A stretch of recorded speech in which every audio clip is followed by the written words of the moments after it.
प्रेमाचा दिवस म्हणून साजरा करण्याचा हा दिवस लोक एकटी आहेत. त्यांनी व्हॅलेंटाईन डे मनवायचा नाही का? त्यांना आता पण आपण म्हणतो की पुरोगामी महाराष्ट्र आहे, भारत आहे. ते पुरोगामी अजून पण नाही बनलंय. अजून पण त्या महिलांना कुठे टोचून बोलतात, नावं ठेवतात. ऐसा लगता है कि पूरा दिन उस दिन जी लेते हैं हम लोग. म्हणजे तिला जर पती नसेल तर तिने जगावंच नाही, ह्या प्रकारची जी मानसिकता आपल्या समाजात सर्व धर्मियांमध्ये आहे. हर कोई ये डे मनाता था बट हमें कोई नहीं पूछता था. बट जब से निसार सर से जुड़े हैं तो सर हमें पिकनिक पे लेके जाते हैं. जो एक अकेलापन होता है ना, वो दिन वो अकेलापन खत्म हो जाता है. त्यांना पुढे यायचं असतं, पण समाज काय बोलेल, कसं काय होईल, लोक मला काय बोलतील. साधी जी लिपस्टिक जरी लावत असेल तर तिच्यावर प्रश्न विचारले जातात का तू आता कशी लावू शकते. पूरा एक मोरल सपोर्ट देते हैं. एक जीने की इच्छा जागती है. नमस्कार, मॅक्स सुमन मध्ये आपलं स्वागत आहे. मी अजय कसबे आणि आपण बघत आहात मॅक्स सुमन. तर व्हॅलेंटाईन डे म्हटलं की पाश्चात्य संस्कृती आपल्या लक्षात येते, आपल्या पुढे येते. आणि या पाश्चात्य संस्कृतीचा आज भारत देशामध्ये जो काही आपल्याला भारत देशामध्ये पाश्चात्य संस्कृती बघायला मिळते, हिला वेगवेगळ्या प्रमाणामध्ये वेगवेगळ्या पातळीवर विरोधही दर्शवला जातो आणि तिचं मोठ्या प्रमाणामध्ये त्याच बाजूला दुसऱ्या बाजूला समर्थनही आपण होताना बघत आहोत. व्हॅलेंटाईन डे म्हणजे प्रेमयुगल कपल आणि लग्न झालेल्या लोकांमध्ये एक प्रेम करण्याचा किंवा प्रेमाचा दिवस म्हणून साजरा करण्याचा हा दिवस आपण असं त्याला म्हणून ओळखतो. पण ज्यांना पार्टनर नाही, ज्यांना प्रियकर नाही किंवा जे लोक एकटी आहेत, त्यांनी व्हॅलेंटाईन डे मनवायचा नाही का?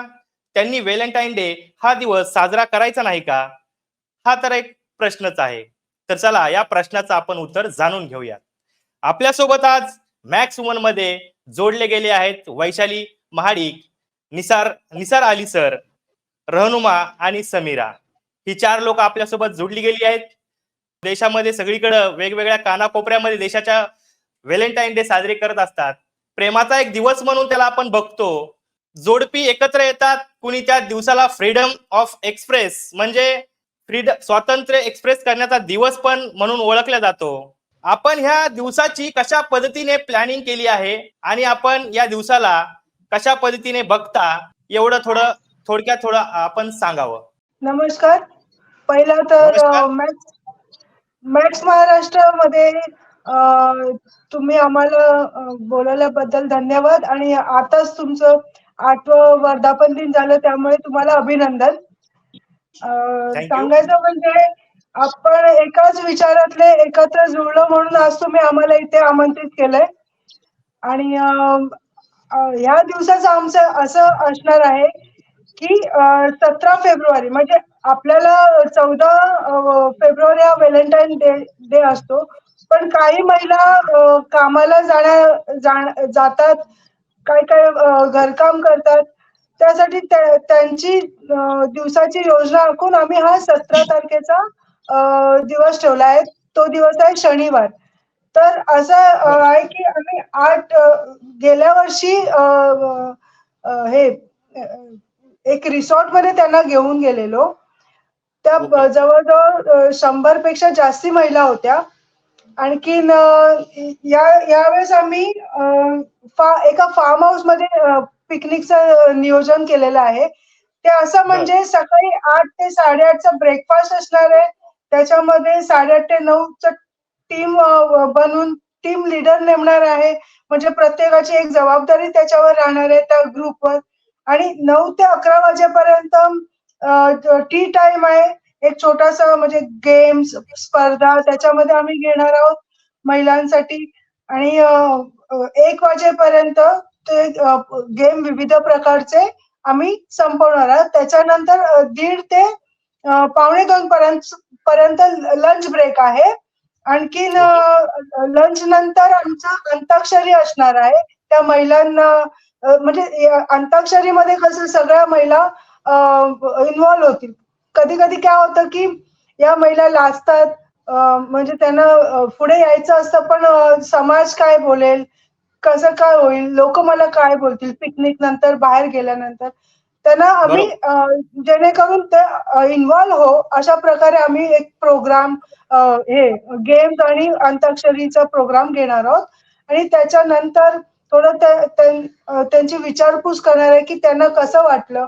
त्याच्यानंतर मग कारोके एक माईकवर सिंगिंग असतं, गाणं गाणं गायचं असतं, ते आम्ही घेणार आहोत त्यांच्यासाठी.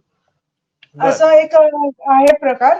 आणखीन 2:15 ते 3:30 वाजेपर्यंत उत्कृष्ट कार्यकारिणी म्हणजे ज्या महिला आमच्या सोबत जुडल्या आहेत आणि अजून जोडण्याचा प्रयत्न करत आहेत त्या महिला आणि समाजामध्ये चांगले कार्यक्रम घेत आहेत आणि चांगल्या प्रतीने त्यांना प्रतिसाद मिळतो अशा महिलांना आम्ही एक सन्मान देणार आहोत, एक शॉल आणि एक छोटी ट्रॉफी असं त्यांना देणार आहोत. तर असं आम्ही गेल्या 6 ते 7 वर्ष आम्ही करत आहोत. जेव्हा 2018 मध्ये आम्ही महिलांचा हळदी कुंकू म्हणजे जे एकल महिला आहेत त्यांना आता पण आपण म्हणतो की पुरोगामी महाराष्ट्र आहे, भारत आहे, ते पुरोगामी अजून पण नाही बनलंय. अजून पण त्या महिलांना कुठे टोचून बोलतात, नावं ठेवतात. तर असं आम्ही एक हळदी कुंकूचा प्रोग्राम ठेवणार होतो. पण माझे मिस्टर काय म्हणाले, की समाजात तेढ निर्माण होईल हळदी कुंकू हे ठेवलं तर. त्यापेक्षा आपण त्यांना एक व्हॅलेंटाईन डे म्हणून आपण त्यांच्यासोबत आपण साजरा करूया जेणेकरून त्यांना पण बरं वाटेल, की त्यांना कोणी विचारत नाहीये समाजामध्ये. तर आपण त्यांच्यासोबत तो उपक्रम आपण राबवूया. तर असं आमचे 6-7 वर्ष झाली. बर. तर मला एक सांगा की मला असं विचारायचं तुम्हाला, ही जी म्हणजे एकल महिला किंवा सिंगल महिलांची जी काही चळवळ आहे किंवा एकल महिलांच्या बाबतीत जे तुम्ही काही निर्णय घेतलेला आहे समजा की त्यांना सोबत घेऊन व्हॅलेंटाईन डे साजरा करायचा, तर मला एक सांगा की ही संकल्पना जी आहे, ही कल्पना जी आहे, ही तुम्हाला कशी आली आणि ही म्हणजे का आली की असं आपण केलं पाहिजे, असं का वाटलं आपल्याला?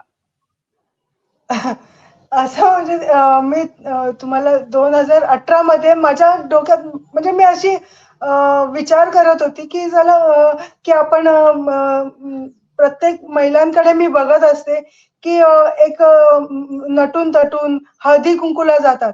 आणखीन एका महिलेला म्हणजे महिलांमध्ये पण दुजाभाव असं निर्माण आहे, आता पण आहे.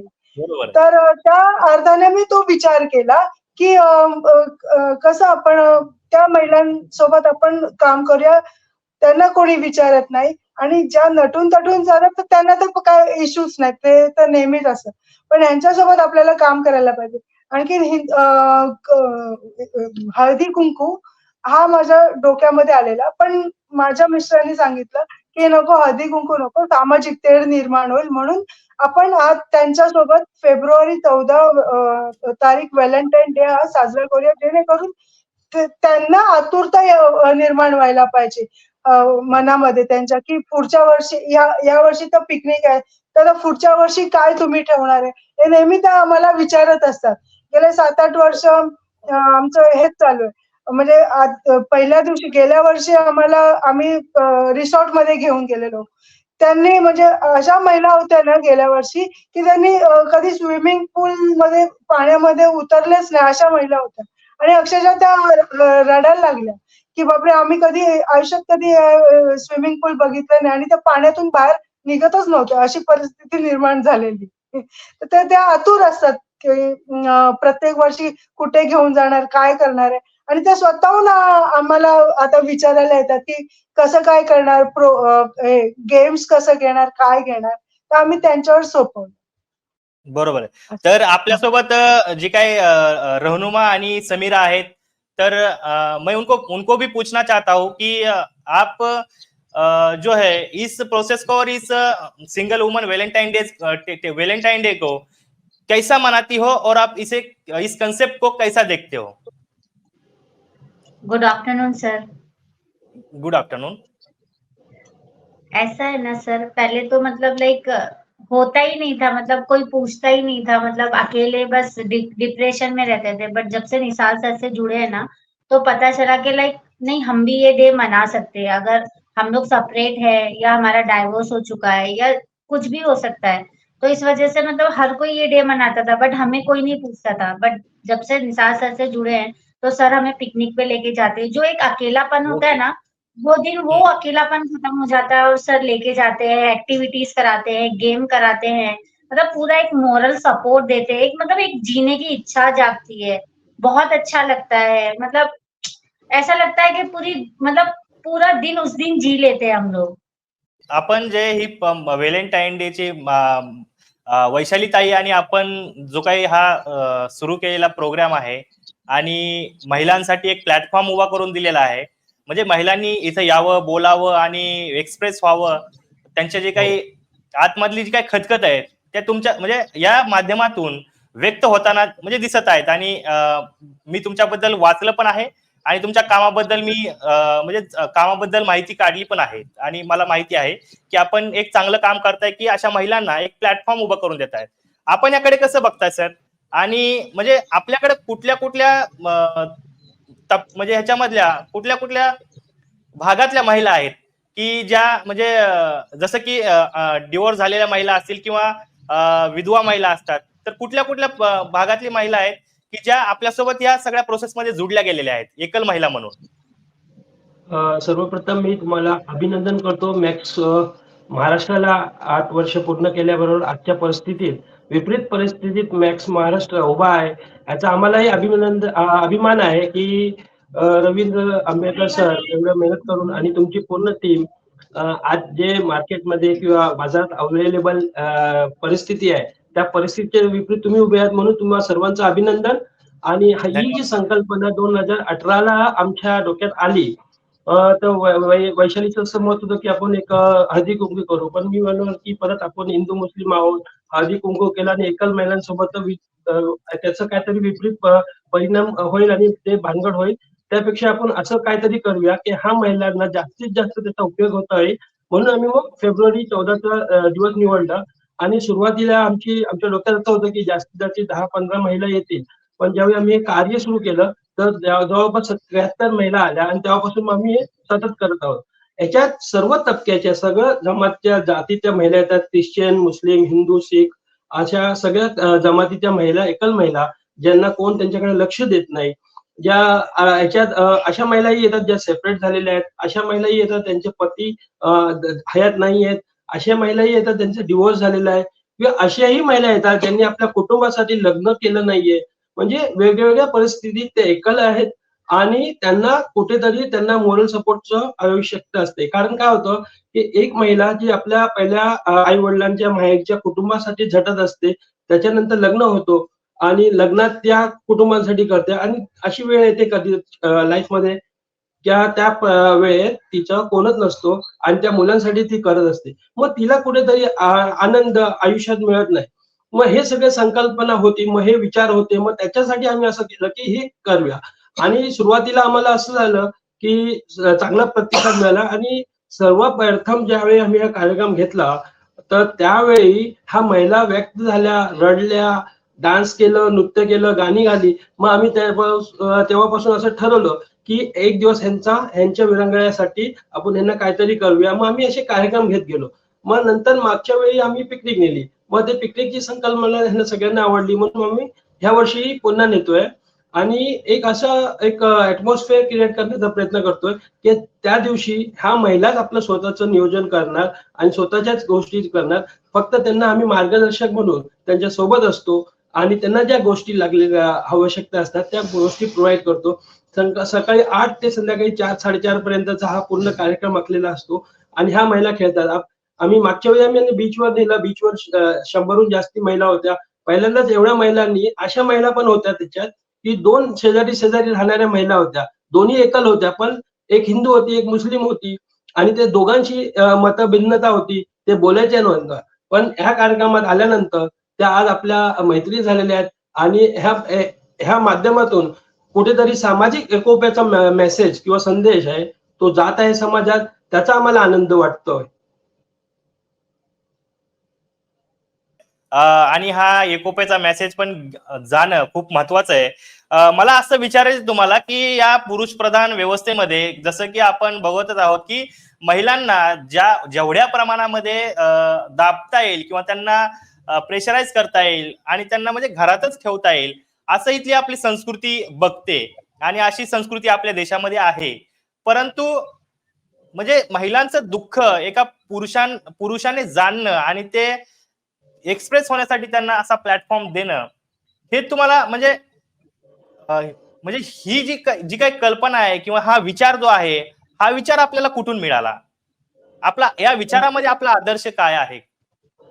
मी राष्ट्र सेवा दलात जेव्हापासून 1989 पासून आलो आहे, तेव्हापासून आम्ही विविध माध्यमातून काय शिकलो आहे आणि त्याचा हा परिणाम आहे. त्याच्यानंतर सावित्रीमाई आणि ज्योतिबा फुले यांचा जो आदर्श आमच्या समोर आहे, तर त्याच्यातनं असं शिकण्यात आलं की महिला जरी असली किंवा एक स्त्री असेल आणि पुरुष असेल, तर त्यांच्यात काही विभिन्नता, शारीरिक त्यांचं जे स्ट्रक्चर आहे ते सोडलं तर बाकी सगळंच एक डोकं पासून सगळं मेंदू पासून सगळ्या गोष्टी म्हणजे व्यवस्थित असतात.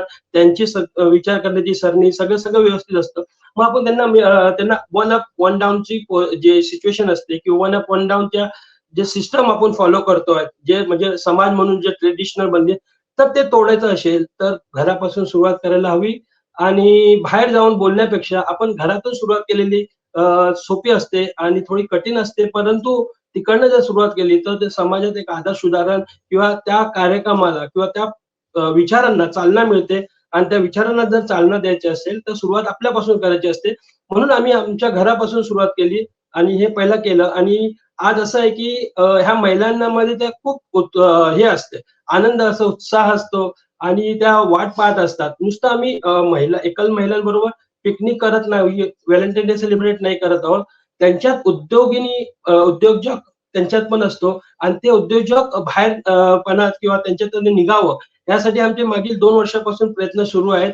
आणि महिला दिवसाच्या निमित्तानेही त्यांना आम्ही एक संधी प्रोव्हाइड करतो की कौन बनेगा शेफ एकल महिलांमध्ये हे स्पर्धा लावतो आणि त्याच्यात आनंद असं वाटतो की त्या आपापले व्यंजन वेगवेगळ्या पद्धतीने बनवून वेगवेगळ्या माध्यमातून ते बनवून आणतात आणि ते प्रेझेंट करतात. तर ही नुसती आम्ही फक्त व्हॅलेंटाईन डे नुसती ही मर्यादा नाही ठेवलेली आहे, तर आम्ही असं सतत वेगवेगळे कार्यक्रम ह्यांच्यासाठी घेत आहोत आणि पुढे जाऊन अजून घेणार आहोत. जरी आम्हाला आर्थिक ह्याच्यात अडचणी येतात, ते आम्ही सगळेजण आमचे मित्रमंडळी मिळून आम्ही जे काय शक्य होते आपलं पर्सनल कॉन्ट्रीब्युशन करून पुढे करत असतो. याचा फायदा असा झाला की याचा उपयोग असा झाला की समाजात जे आहे तेढ जे आज निर्माण होते तेही कमी होते, कारण महिला जी आहे पूर्ण कुटुंब सांभाळते आणि ज्यावेळी ही महिला आपल्या घरी जाते तर आपल्या मुलांना, आपल्या बाकीच्या लोकांना कुटुंबातील हे संदेश देते आणि त्याच्यामुळे खूप सारा याच्या समाजाच्या भल्यासाठी हा उपयोग होतो. तर निश्चितच सर, हा जो काही तुम्ही विडा उचललेला आहे म्हणजे आणि जे काही काम करत आहात हे निश्चितच म्हणजे स्वागतार्ह आहे. आणि आपण पुढे रहनुमा आणि समीरा यांना एक प्रश्न विचारणार आहोत. म्हणजे उनको एक क्वेश्चन करने वाले हैं हम कि सिंगल महिला के तौर पर उनका जो जीवन था, उनका जो जीना था, मतलब शादी से पहले या शादी होने के बाद और फिर अब, वो कैसा महसूस करती है? बहुत बहुत दुख हुआ, बहुत तकलीफ होती थी। समाज में लोग रहने नहीं देते थे, अच्छा नहीं समझते थे। अब अभी निसार सर के साथ जुड़ के अच्छा लगा, उनसे बात हुई, कॉन्फिडेंस आया, उन्होंने सपोर्ट किया, तो आज लगता है कि हाँ अपने लिए जी सकते। समाज वाले लोग ना जीने नहीं देते। मतलब क्या क्या करते हैं? जैसे कि एक उदाहरण देकर आप बताओ कि ऐसा ऐसा समाज में होता है। जैसे कि अपने लिए कुछ करो तो ऐसे फालतू की बकवास करेंगे और ये करती है, वो करती है, सब बातें करेंगे, अच्छे नजर से नहीं देखते।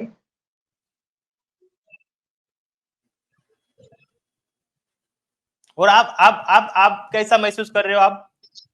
आज अच्छा लग रहा है, निसार सर ने बहुत सपोर्ट किया, बहुत समझाया, तो आज अच्छा लग रहा है कि हाँ अपने लिए जी सकते हैं।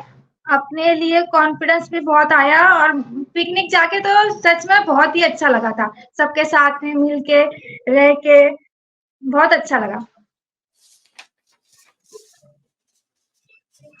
ओके. तर वैशाली जी, आपण सांगा की आज एकल महिलांचं जे स्थान आहे समाजामध्ये, जसं की आपण बघतो समाजामध्ये बारसं होतं किंवा कुंकवाचे कार्यक्रम ठेवले जातात, विविध कार्यक्रम असतात, ज्या कार्यक्रमामध्ये महिलांना स्थान दिलं जात नाही. या महिलांना कुंकू लावलं जात, म्हणजे जरी इच्छा असेल एखाद्या महिलेची कुंकू लावून घेण्याची, तरी पण ती महिला लावू शकत नाही आणि बारसाच्या वेळेसही खूप प्रॉब्लेम येतात. तर हे जी काही समस्या आहेत, या समस्याकडे आपण कसं बघता आणि याचं निवारण कसं करणार आहोत, याचं निवारण करण्याची काय आपल्याकडे प्रक्रिया असणार आहे? म्हणजे कसं आहे ना, मला असं म्हणायचंय की जेव्हा आपण आईच्या पोटातून जन्माला येतो, तेव्हापासून प्रत्येकाची एक जबाबदारी असते समाजासाठी. तर महिलाच स्त्रियांची प्रॉब्लेम समजू शकतात. मला असं वाटतं. तर प्रत्येक स्त्रीने, महिलाने असा विचार केला, की नाही मला पण कधी असा इश्यू होऊ शकतो, माझ्यासोबत पण कधी असं होऊ शकतं. तर मी का का नाही त्या महिलेला सन्मान द्यावा? जसं मागच्या वेळेस बघा सुप्रियाताई सुळे यांनी विधवा महिलेला हळदी-कुंकू लावलेला एका कार्यक्रमामध्ये. मला माहित नाही ती जागा कोणती आहे, बरोबर. पण ते Facebookला मी बघितलेलं. तर ती पण एक महिलाच आहे. तर त्या महिलेने तिचा सन्मान केला. तर आपण पण एक महिलाच आहे असं समजून त्या महिलेने एकमेकांचा आदर आणि सन्मान करायला शिकायला पाहिजे. आपल्याकडूनच शिकायला पाहिजे. दुसरं कोणी देशातलं शिकवायला येणार नाही. आपण आपल्या परीने ते शिकणं फार आत्ताच्या घडीला गरजेचं आहे. बरोबर, अगदी बरोबर. तर आणि दुसरा प्रश्न असा आहे माझा, की अपघातात की एखाद्या महिलेचा जर म्हणजे पती अपघातात दगावला असेल आणि जर घरामध्ये, म्हणजे घरामध्ये कसं महिला एकटीच राहते आणि महिला एकटी राहिल्यानंतर तिची खटखट जी आहे आणि बऱ्याच अशा महिलांचे पती जे आहेत, लग्न झाले आणि लगेचच काहीतरी अपघातात किंवा कुठल्या तरी आजाराने म्हणा ते दगावले गेले आहेत. परंतु अशा महिला ज्या आहेत त्यांना आयुष्यभर विधवा राहावं लागतं, अशी पण खूप उदाहरणं आहेत. तर मला एक सांगा, की समाजामध्ये असं का होत नाही बरं, की एखादी महिला आपल्या भावाला किंवा आपल्या वडिलांना म्हणजे सांगू शकेल, की मला लग्न करायचंय, दुसरं लग्न करण्याची इच्छा पण आपण व्यक्त करू शकत नाही समाजामध्ये. तर हे का आहे? एक महिला म्हणून तुम्हाला काय वाटतं? तुम्ही आता म्हणाले, की पुरुष प्रधान संस्कृती आहे.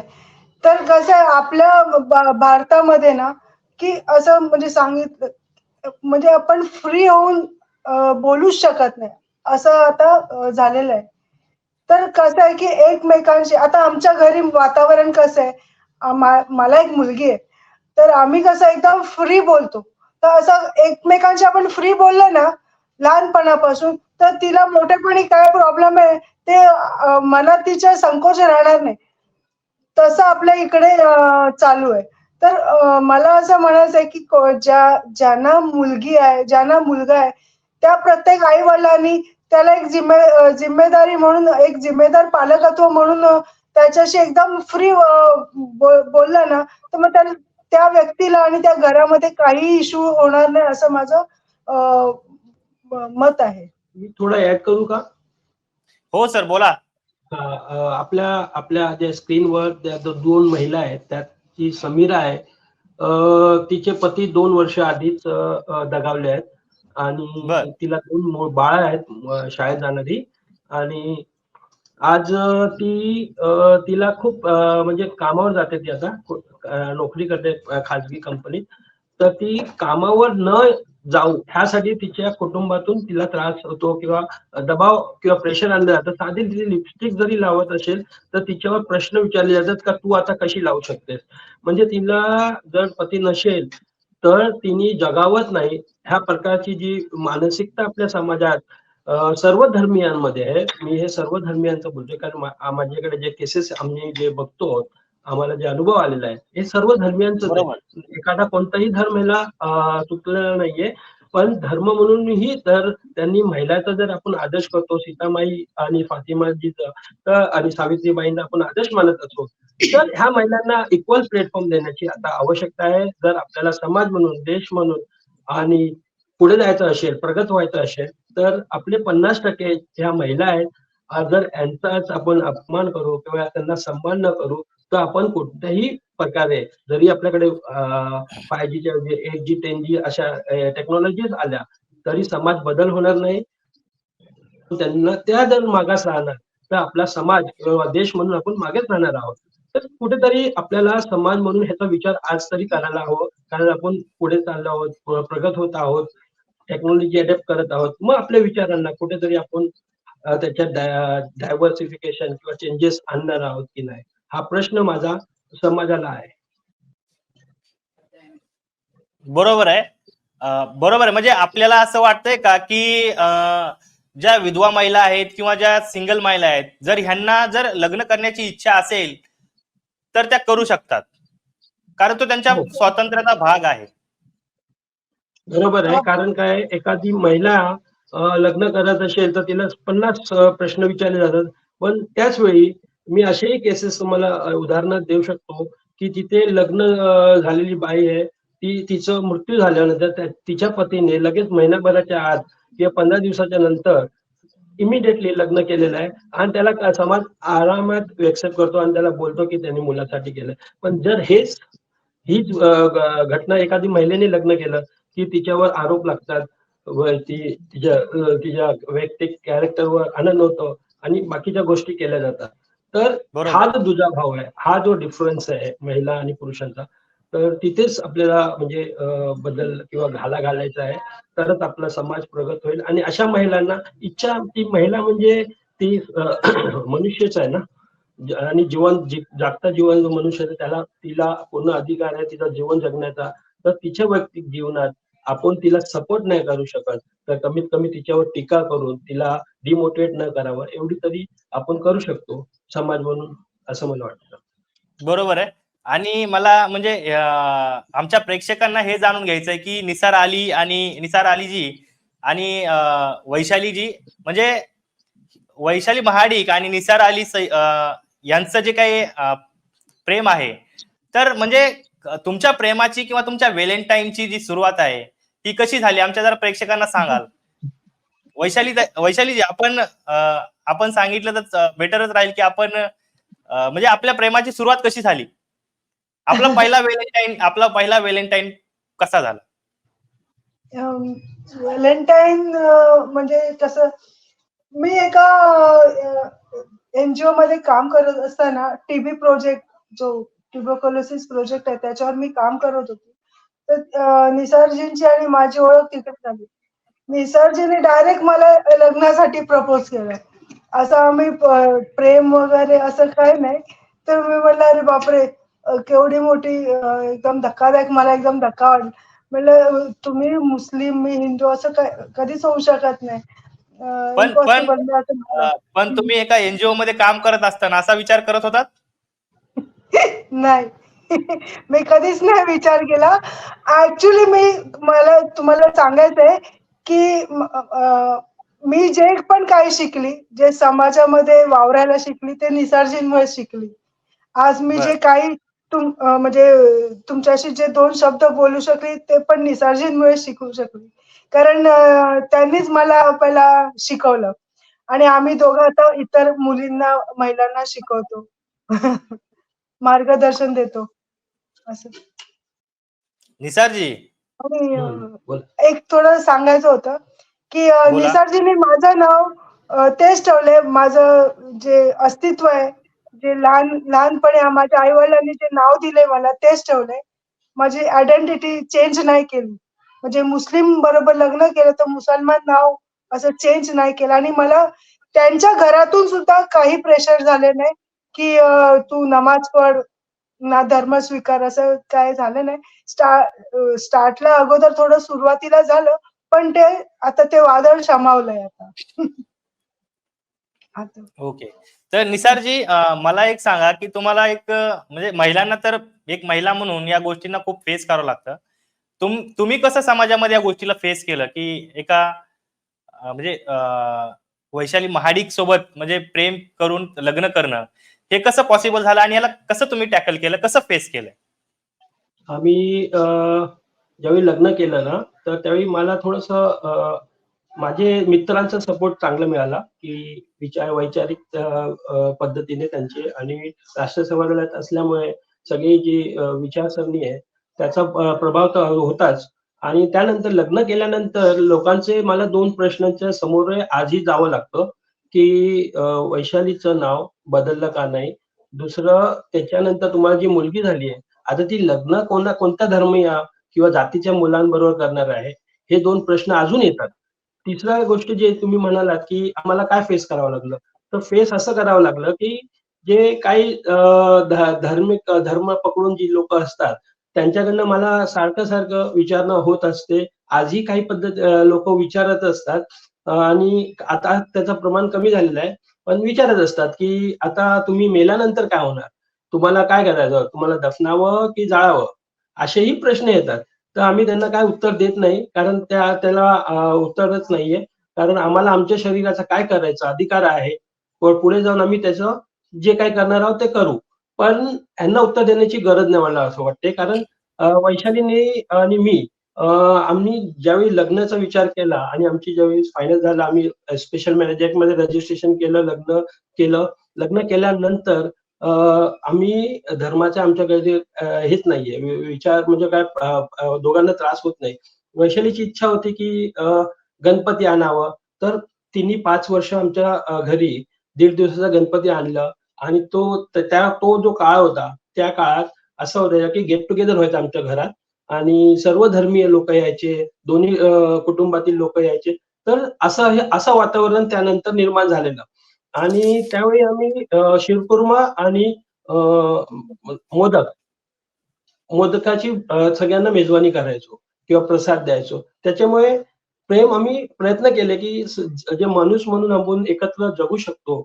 जर ती हिंदू असेल, हिंदू धर्मात जन्म झाली असेल किंवा मी मुस्लिम धर्मात जन्मलो असेल, तरीही आम्ही माणूसच आहोत. आणि त्याचंच ह्युमन म्हणून आम्ही एकत्र राहू शकतो. जर हिंदू-मुस्लिम किंवा मुस्लिम-मुस्लिम किंवा हिंदू-हिंदू मुलींनी लग्न केलं आणि ते राहू शकतात, मग आम्ही का नाही राहू शकत? आणि आज असं आहे, की एका धर्मात लग्न केलेल्यांचे खूप सारे इश्यूज होतात. पण आमचे इश्यूज आम्ही दोघं मिळून सॉल्व्ह करतो. त्यामुळे प्रॉब्लेम नाही होते आमच्या कुटुंबात किंवा आमच्या फॅमिलीमध्ये. असं थोडंसं मला वेळ दिला तर मी अर्ध मिनिटं बोलतोय, की ज्यावेळी आमचं लग्न झालं, लग्नानंतर आम्हाला जी 5 वर्षांची मुलगी झाली, तर तिचं जर नाव ठेवायची वेळ आली ना, तर त्याच्यात पण लोकांना प्रश्न विचारले, की तुम्ही आता मुलीचं नाव काय ठेवणार? हिंदू ठेवणार की मुस्लिम ठेवणार? मग आम्ही त्यांना असं बोललो, मी एक बॅनर बनवला आणि त्या बॅनरवर निसार अली, वैशाली आणि इक्वल टू ISHA हे 4 शब्द काढून आम्ही ईशा तिचं नाव दिलं. आणि त्याच्यानंतर त्या लोकांना कळलं, की बाबा हिचं नाव ईशा आहे. मग परत दोन्ही कुटुंबात लोकांना प्रश्न पडले, की ईशा म्हणजे काय? तर ईशा म्हणजे मग आम्ही परत त्यांना समजवायला गेलो, की ईशा म्हणजे हिंदूमध्ये देवी आणि मुस्लिमांमध्ये ईशाची नमाज पढतात. ह्या प्रकारे आम्ही त्यांची समजूत घातली. पण आमच्यासाठी ईशा म्हणजे वैशालीमधले 2 शब्द, निसारमधले 2 शब्द मिळून ईशा झालेली आहे. तर ह्या प्रकारे आम्हाला थोडंसं करावं लागलं आणि सामाजिक कार्यात काम करत असल्याने बाकीच्या मित्रमंडळींचा सपोर्ट नेहमीच मिळाला आहे आणि त्याचाही आम्हाला फायदा झाला. हा जो काही तुमचा म्हणजे प्रवास झालेला आहे, तर म्हणजे एकंदरीतच म्हणजे एकदम समतेचा आणि समतेचा विचार सांगणारा हा तुमचा प्रवास आहे. या प्रवासातून अनेकांनी शिकवण घ्यायलाच पाहिजे. म्हणजे आणि ह्याच्यामध्ये तुम्ही व्हॅलेंटाईन डे जसं साजरी करताय, मला एक सांगाल का जसं की देशामध्ये आपल्या विविध भागांमध्ये विविध संघटनांकडून याला विरोध केला जातो व्हॅलेंटाईन डेच्या दिवसाला, की काळा दिवस आहे आणि आपल्या देशावर आलेला हे संकट आहे, असं वगैरे वगैरे काही गोष्टी बोलल्या जातात. मला एक सांगा की असं आहे का की हा काळा दिवस आहे की हा म्हणजे नेमका प्रेमाचा दिवस आहे? तुम्ही व्हॅलेंटाईन डे साजरी करता, तुम्हाला कुठे याचा प्रॉब्लेम आलाय का अशा संघटनांचा? आम्हाला आत्तापर्यंत असा कोणताही प्रश्न किंवा प्रॉब्लेम किंवा समस्या आमच्या समोर आलेली नाहीये. कारण कोणताही धर्म असो, जर तुम्ही धर्माला मानणारे आहोत, आम्ही जरी धर्माला जवळ नाही करत, तरी त्यांनी एका माणूस किंवा एका व्यक्ती म्हणून तरी जगण्याचा अधिकार आहे ना. आणि जर या निमित्ताने जर आम्ही प्रेमाचा दिवस साजरा करत आहोत आणि एका दुसऱ्याला एका दोघांना प्रेम वाटत आहोत तर त्याच्यात नुकसान काय आहे? ह्याच्यात फायदाच आहे समाजाचा. कारण एक समाज विभिन्न परिस्थितीत अशा महिला ज्या एकल असतात त्यांना कोण बघत नाही. त्यावेळी ही जी मंडळी आहे जे आता प्रश्न निर्माण करणार किंवा बोलतात ते कधी जाऊन त्यांच्यासाठी काय करतात का? तर त्यांना ते अशा माझ्या उदाहरणात आलेलं आहे, बघण्यात आलेलं आहे की एकल महिलांकडे बघण्याचा जो दृष्टिकोन आहे, पुरुषी दृष्टिकोन, म्हणजे हा सर्व धर्मियांचाच आहे की भारतीयच आहे असं नाही, तर सर्व सगळीकडेच आहे की जे एकल असेल तर तिला मुंबईच्या भाषेत आपण आयटम म्हणून बघितलं जातं किंवा तिचा एकलेपणाचा शारीरिक पद्धतीने काय फायदा घेता येईल किंवा तिचं शोषण करता येईल तेवढंच बघितलं जातं. त्याच्या पलीकडे तिला भाव किंवा इम्पॉर्टन्स दिलं जात नाही. हा पण भाग आहे. जर इतर संघटनांना काय वाटतं की ह्या महिलांच्यामुळे हा काळा दिवस होतो तर त्यांनी काहीतरी वाईट करून दाखवावं, सफेद करून दाखवावं, तसं काही होताना दिसत नाहीये आणि ह्यांना आधार कुठे मिळत नाहीये. आणि ह्याच्यात येणाऱ्या महिला ज्या 18 वर्षापासून ते 65-70 वर्षापर्यंतच्या महिला असतात. आता 70 वर्षाची जी आजारी आजी आहे किंवा आई आहे त्या महिलेनं काय आहे, तिला एक दिवस आनंद नको मिळाला आयुष्यभर, ते पहिल्या कुटुंबासाठी आयुष्य गेलं, दुसऱ्या कुटुंबासाठी आयुष्य गेलं, तिचं संपूर्ण काम करत करत आणि शेवटचे काही क्षण ती आनंद का घेऊ शकत नाही. ह्या उद्देशाने आम्ही करतो आणि आजपर्यंत आम्हाला असा कोणता त्रास झालेला नाही आणि मला अशी अपेक्षा आहे की पुढेही होणार नाही. कारण हे जे ह्याच्यात जे येणारी मंडळी आहे, ज्या महिला आहेत, ह्या सर्व समाजातील आहेत. रहनुमा आणि समीरा, मला तुमच्या दोघीकडून एक जणीकडून समजा प्रेमावर किंवा व्हॅलेंटाईन डे वर असं एखादं गीत म्हणून दाखवाल का आपण आमच्या प्रेक्षकांना?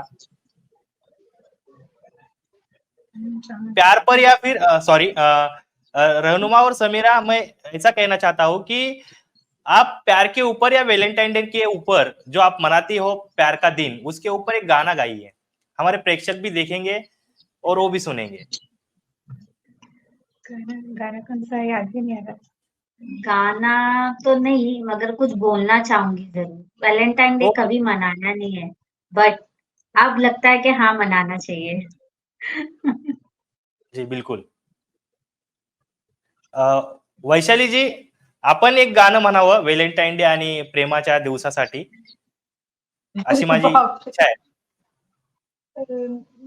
माझा आवाज चांगला नाही पण मी एक ओळ गाऊन दाखवेन. बर. हिंदी प्यार से सवार जिंदगी है वही आदमी. बस.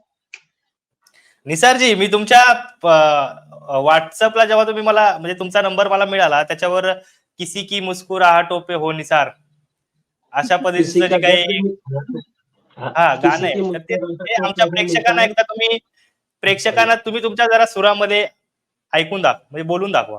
ते ऐकते. हा गाणं मला जवळचा वाटतो, फेवरेट वाटतो आणि मी कधी कधी असा एकटाच असेल तर हा गुणगुणत असतो.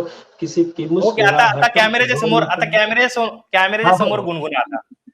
किसी की मुस्कुराहटों पे हो निसार, किसी का दर्द मिल सके तो ले उधार, किसी के वास्ते हो दिल प्यार, जीना इसी का नाम है. वा, आता मला एक शेवटची ओळ बोलायची आहे. तुम्ही अलाव कराल मला? आम्ही साने गुरुजींच्या विचारांचे पाईक आहोत, मान्यकरी आहोत आणि साने गुरुजींची 125वी जयंती सुरू आहे, रौप्य महोत्सव सुरू आहे. तर त्या निमित्ताने आम्हाला शिकवण मिळालेली आहे ती ही की खरा तो एकची धर्म जगाला प्रेम अर्पावे. बस. आता ह्या निमित्ताने आपण सर्वांनी एक दुसऱ्यांना प्रेम अर्पण करावे. धन्यवाद. बरोबर आहे, सर्वांनीच एकमेकांना प्रेम अर्पावं आणि प्रेमाची जी काही गंगा आहे ती म्हणजे सर्वच समाजामध्ये वाहत जावी आणि सर्वच प्रमाणातल्या म्हणजे कुठलाही तबका न बघता, वेगवेगळ्या म्हणजे कुठलं वय न बघता, कुठले म्हणजे जात पात धर्म आणि प्रांत हे सगळ्या गोष्टी तोडून ही प्रेमाची जी काही संकल्पना आहे ही स्प्रेड व्हावी, ही लोकांमध्ये रुजवावी, यासाठी जी काही तुम्ही काम करत आहात हे एक म्हणजे तुमचं स्वागतार्ह काम आणि खूप म्हणजे महत्वाचं काम आहे, जे की हे काम समाजामध्ये व्हायला पाहिजे. आणि अशी जी काही व्हॅलेंटाईन डे ची दिवस आहेत ते आपण साजरे करायला पाहिजेत. असं जे काही तुम्हाला वाटतं तर हे खूपच स्वागतार्ह आहे. आपलं स्वागत केलं पाहिजे. मॅक्स वुमनच्या माध्यमातून, मॅक्स महाराष्ट्राच्या माध्यमातून आम्ही आपलं स्वागत करतो या गोष्टीबद्दल, या तुमच्या उपक्रमाबद्दल. आणि रहनुमा, समीरा आणि वैशालीजी आणि निसारजी, जे काही तुम्ही आम्हाला मॅक्स वुमनसाठी जो वेळ दिला, आपला वेळातला वेळ काढून, त्यासाठी आपले सर्वांचे धन्यवाद. आपण आज इथेच थांबूया.